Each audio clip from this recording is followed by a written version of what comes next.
அல்லிநகரம் கன்னிகா பரமேஸ்வரியம்மன் கோவிலில் நவராத்திரியை முன்னிட்டு 29ஆம் தேதி இரவு 9 மணி அளவில் கவரா நாயுடு பரதநாட்டிய பள்ளி மாணவர்கள் சார்பில் பரதநாட்டிய நிகழ்ச்சி நடந்தது. தேனி அருகே அல்லிநகரத்தில் உள்ள அருள்மிகு ஸ்ரீ கன்னிகா பரமேஸ்வரியம்மன், ஸ்ரீ ஜம்புகேஸ்வரர் உடனாகிய ஸ்ரீ அகிலாண்டேஸ்வரி அம்மன் திருக்கோவில் வளாகத்தில் நவராத்திரியை முன்னிட்டு தேனி அல்லிநகரம் கவரா நாயுடு பரதநாட்டிய பள்ளியைச் சேர்ந்த சுமார் 30க்கும் மேற்பட்ட பரதநாட்டிய மாணவிகள் பங்கேற்ற பரதநாட்டிய நிகழ்ச்சி நடந்தது.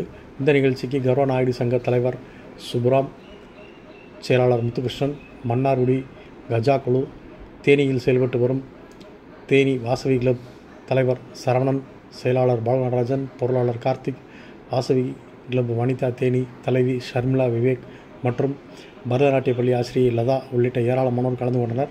நிகழ்ச்சியில் பரதநாட்டியம் ஆடிய அனைவருக்கும் பரிசு வழங்கி கௌரவிக்கப்பட்டது.